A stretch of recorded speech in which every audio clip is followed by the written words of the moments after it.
Have you ever wondered why, in an era where we have access to more information, more virtual connections, and more self-awareness tools than any previous generation, we feel more alone and disconnected than ever? Why, paradoxically, the more we know about ourselves, the more lost we seem to become? You wake up in the morning, check your notifications, consume dozens of pieces of personal development content, meditate for a few minutes using an app that monitors your brain patterns, and yet, at the end of the day, you feel that inescapable familiarity with emptiness. It's as if you're watching your life from the outside, analyzing every emotion, every thought, every reaction, but never being able to truly inhabit it. You're not alone in this experience. Millions of people around the world are experiencing what we can call the new loneliness of the 21st century, a type of isolation that doesn't come from lack of information or connection, but precisely from their excess. This isn't just a matter of individual well-being. It's a phenomenon that is redefining the very nature of human experience and may determine the future of our species. To understand how we arrived at this point, we need to go back a few decades and observe the trajectory of human consciousness. For most of history, self-awareness was a luxury reserved for philosophers, monks, and a small intellectual elite. The medieval peasant woke with the sun, worked the land, prayed according to his community's tradition, and slept when darkness came. His mind wasn't constantly turned inward, analyzing his emotional states, or questioning the purpose of his existence. He simply lived, immersed in a network of traditions, obligations, and relationships that provided meaning without the need for constant reflection. Consciousness was, so to speak, dissolved in the direct experience of life. Even the great minds of antiquity, like Socrates or Buddha, when they spoke about self-knowledge, referred to an occasional and disciplined practice, not a permanent state of self-observation. Socrates' famous "Know thyself" was an invitation to occasional investigation, not an injunction to live in constant introspection. The scientific revolution of the 16th and 17th centuries began to gradually change this.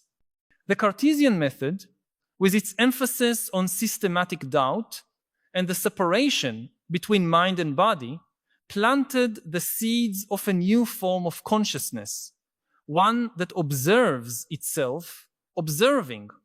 Descartes, in asserting "I think, therefore I am," inadvertently created the philosophical foundations for a consciousness that becomes an object to itself.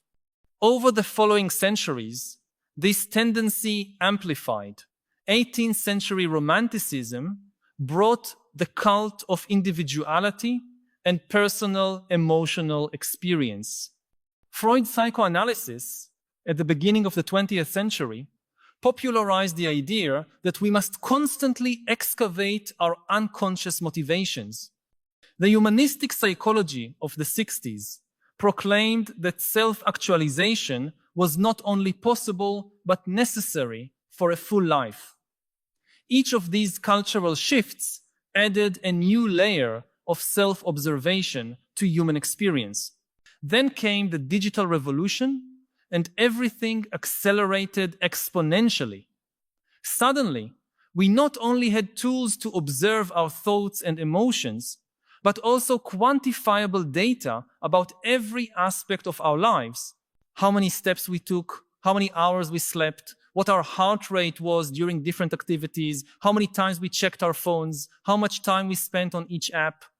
Technology offered us digital mirrors that reflect not just our appearance, but our behavioral patterns, our psychological tendencies, our mood cycles. And we, fascinated by this new ability to see ourselves with apparent scientific clarity, dove headfirst into this culture of self-monitoring. Meditation apps teach us to observe our thoughts as if they were clouds passing in the sky. Online therapy invites us to analyze our relational patterns. Social networks provide us with constant metrics about our popularity and social relevance. The result is a generation that lives in a permanent state of self-surveillance. But here lies the cruel paradox that defines our era. The more we observe ourselves, the more we distance ourselves from ourselves. The consciousness that should bring us closer to an authentic and meaningful life has ended up creating a new type of psychological prison. Imagine an individual who decides to meditate to reduce his anxiety. He downloads an app that monitors his practice, tracks his progress in colorful charts, and sends him motivational reminders. During meditation, part of his attention is focused on the app. Am I doing this right? How long can I maintain focus? How does this session compare to yesterday's? This additional layer of observation not only interferes with the meditative experience, but creates an observer of the observer, an infinite regression of consciousness turning back on itself. The result is that he is never truly present in meditation. He is always observing himself meditating, analyzing his meditative performance, planning how to improve his meditative practice. The tool that should lead him to presence ends up generating more distraction and self-consciousness. This phenomenon extends to practically all areas of contemporary experience. Romantic relationships become personal optimization projects where every interaction is analyzed for dysfunctional patterns. People photograph their meals before eating them, transforming the act of nourishing the body into a performance for an invisible audience. Even experiences that should be spontaneous and natural, like playing with a child or contemplating a sunset, are filtered through lenses of self-observation and digital documentation. We live our lives as if we were simultaneously on stage and in the audience, never completely immersed in experience because we're always busy analyzing our performance in it. Contemporary neuroscience offers us fascinating insights into this phenomenon. Neuroimaging studies show that when we are in a state of constant self-observation, we consistently activate what scientists call the brain's default mode network, a region associated with rumination, worry, and self-referential thinking. This network, which should only be active occasionally during moments of planning or reflection, has come to dominate our mental life. People who live in a chronic state of self-monitoring show brain patterns similar to those found in individuals with depression and anxiety. It's as if we've trained our brains to be constantly in an internal vigilance mode that evolutionarily was designed to be activated only in threat situations or during specific periods of social planning. I need to pause for a moment to ask, do you recognize this pattern in your own life? This constant observing yourself, living instead of simply living? This sensation of always being one step removed from your own experiences, as if you were watching a movie of your life instead of starring in it? I know it can be difficult to admit, because our culture has taught us that this constant self-observation is a sign of maturity, of personal evolution, of emotional intelligence. But maybe it's time to question whether this excess of consciousness is really serving us. If this feeling of constant self-monitoring resonates with you, share your experience in the comments. It can be as simple as writing, "I feel like I'm always observing myself when." Your comment might be exactly what another person needs to read today to feel that they're not alone in this contemporary struggle against internal hypervigilance.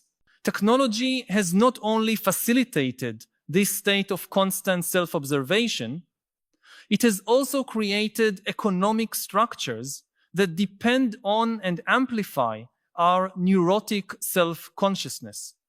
The attention economy thrives precisely because it keeps us in a state of chronic dissatisfaction with ourselves and our lives. Social media apps are designed to constantly activate our default mode network through social comparisons and the search for external validation. Streaming platforms use algorithms that keep us always seeking the next content that might make us feel a little better about ourselves or give us insights into how to improve. The personal development industry has grown into a market worth tens of billions of dollars, selling us the promise that with the right tools, we'll finally be able to optimize our internal experience and achieve lasting satisfaction. But here's the fundamental trap. This constant search for personal improvement and self-optimization presupposes that there's something fundamentally wrong with us that needs to be fixed. It places us in an instrumental relationship with our own experience, where every emotion, every thought, every reaction must be evaluated, categorized, and potentially modified. We can't simply feel sadness. We need to understand why we're sad, where this sadness comes from, how we can transform it into something more productive. We can't simply enjoy a moment of joy. We need to capture it, analyze it, try to replicate it. This instrumental mentality transforms our inner life into a perpetual personal engineering project where we can never simply be. We always need to be becoming something better. The impact of this new form of consciousness goes far beyond individual well-being. It's altering the very nature of human intimacy and social connection.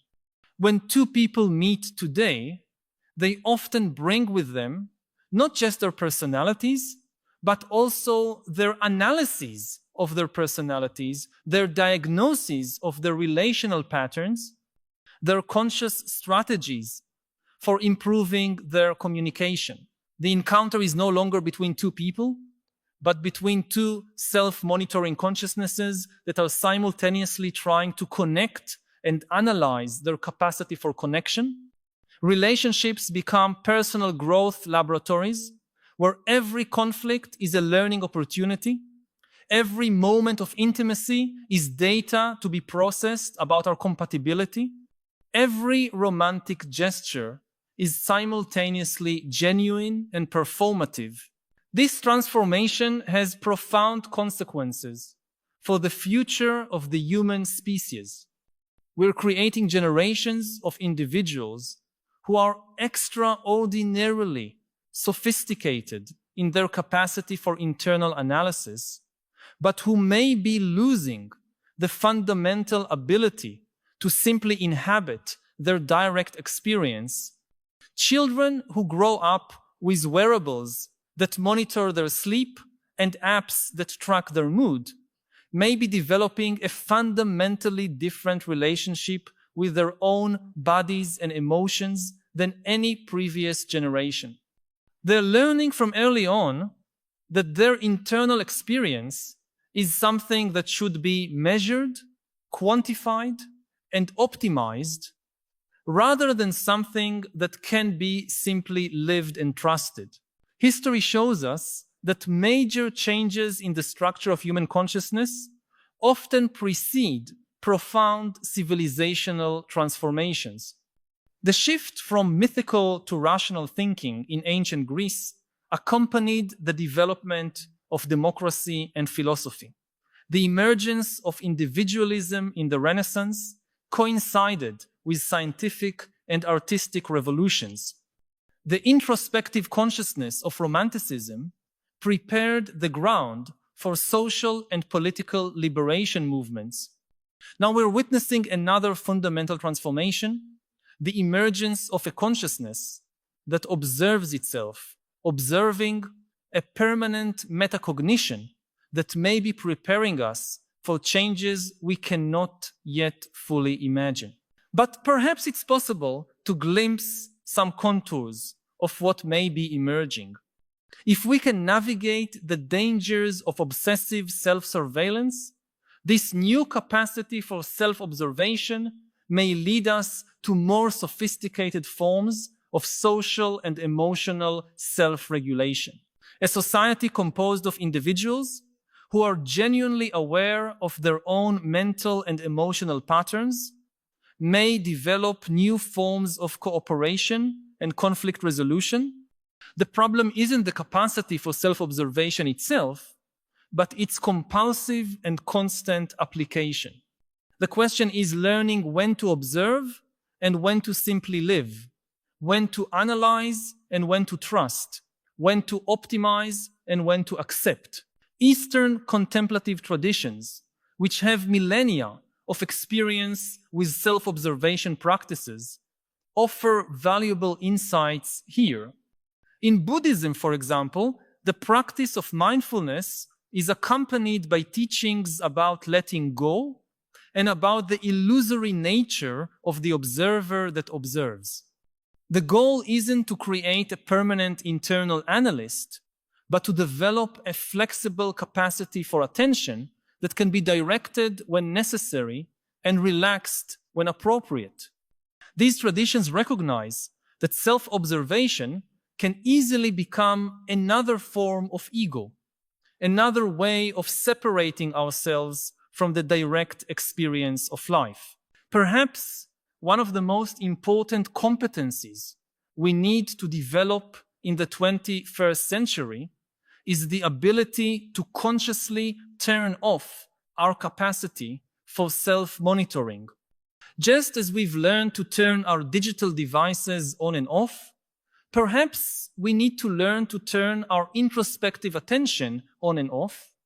This requires a psychological sophistication that goes far beyond what our self-help culture currently offers. It requires understanding that not every moment needs to be analyzed, not every emotion needs to be understood, not every experience needs to be optimized. This isn't a call for complete abandonment of self-reflection or for a nostalgic return to simpler forms of consciousness. The capacity for self-observation we've developed is a powerful tool that can help us navigate the growing complexity of the contemporary world. But like any powerful tool, it needs to be used with wisdom and moderation. A hammer is useful for building a house, but destructive if used to solve all problems. Similarly, self-observation is valuable when applied with discernment, but harmful when it becomes a constant operational mode. The challenge is to develop what we could call meta-consciousness. Awareness of when our consciousness is useful and when it's interfering with our ability to live fully. This involves learning to recognize the signs of when we're falling into the trap of excessive self-surveillance.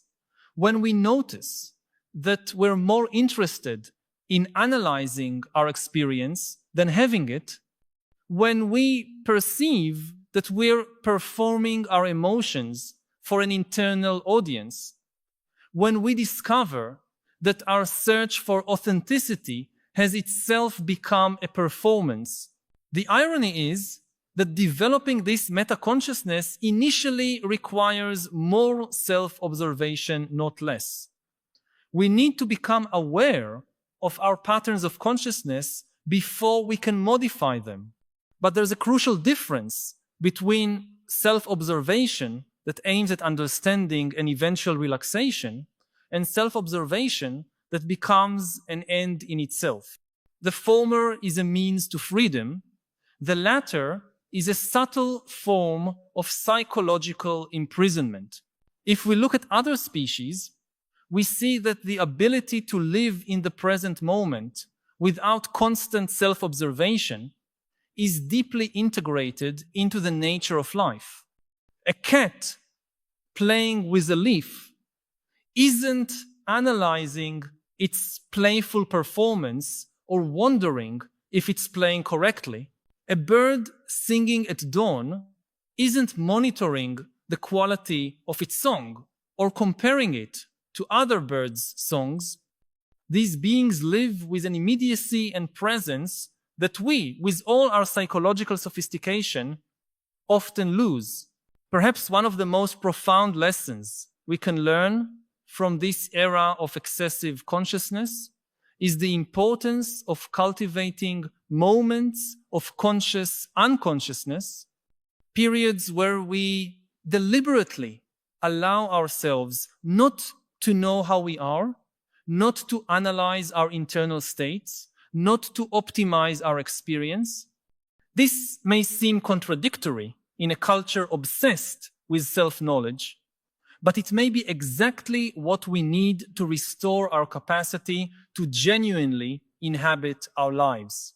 The future may belong to those who can master this delicate art, knowing when to apply the lens of consciousness and when to put it away, when to look inward and when to simply live outward, when to analyze and when to trust.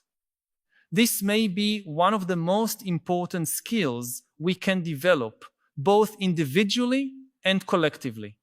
A society that can balance consciousness and spontaneity, analysis and acceptance, optimization and contemplation, may develop forms of life richer and more satisfying than anything we've experienced so far.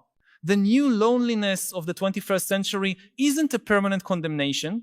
It's a symptom of growth, a sign that we're learning to navigate cognitive and technological capabilities that are genuinely new in human history.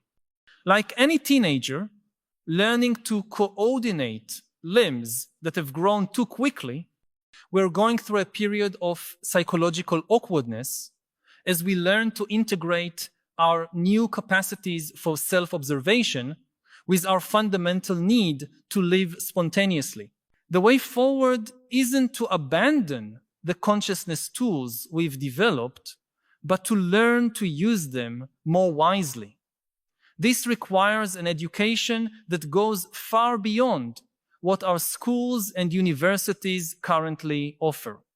We need curricula that teach not only how to analyze and optimize, but also how to relax and accept.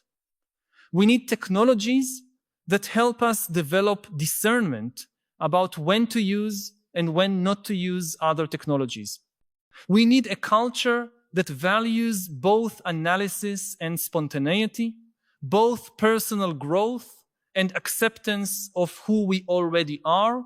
If these reflections have touched on something you've been feeling, but perhaps haven't found words to express, know that you're not alone.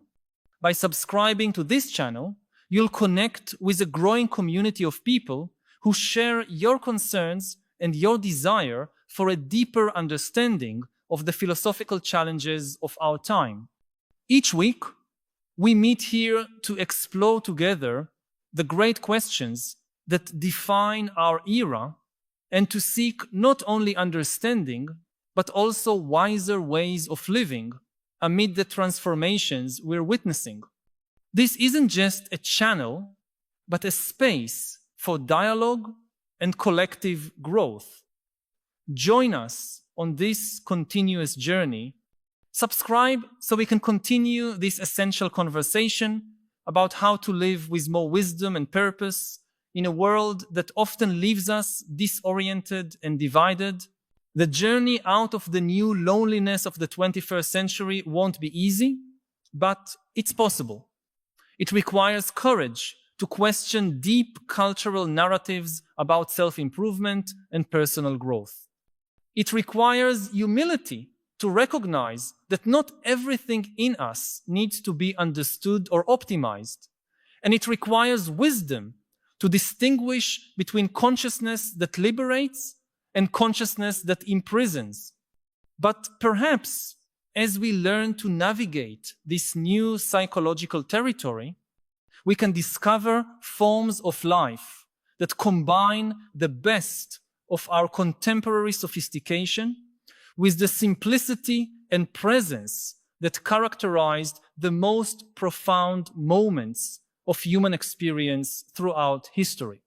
The new loneliness may be ultimately an invitation to rediscover more authentic forms of connection with ourselves, with each other, and with the fundamental mystery of being alive in this extraordinary moment in human history. The problem of truth is that the truth, first of all, is costly, whereas fiction is very cheap.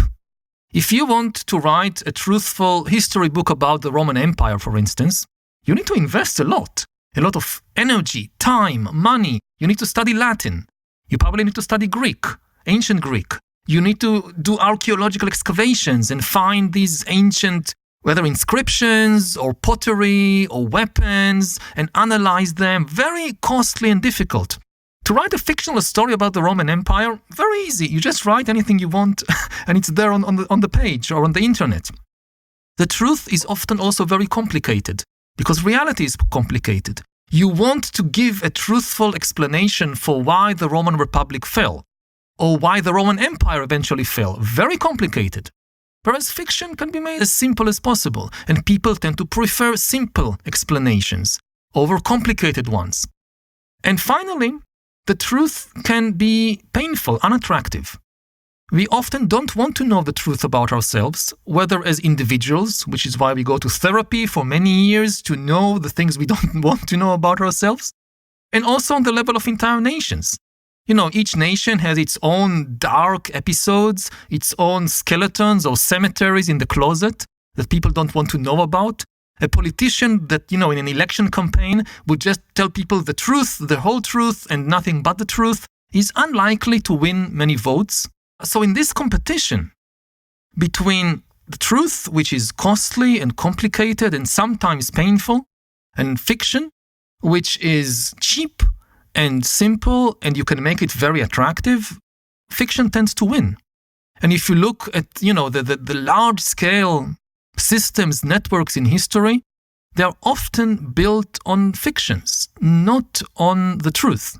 Once an entity has the capacity to suffer, it enters the ethical realm. It becomes an ethical subject. To burn a chair is not an ethical issue, because the chair can't suffer. When you harm an animal, a sentient being, this is an ethical issue because it can suffer. And there are so many political discussions which revolve around that. For instance, the whole discussion of abortion. It's not the only issue, but a very central issue. Are fetuses conscious? Can they suffer or not? Are they ethical subjects in their own right or not? The same with animal rights. Can cows suffer? Can chickens suffer? Can fish suffer? And so forth. When I write a book, I would sometimes try to imagine my reader. And I usually base my imagined reader either on myself or on people I actually know, or on encounters I had with students at university, or public events or interviews.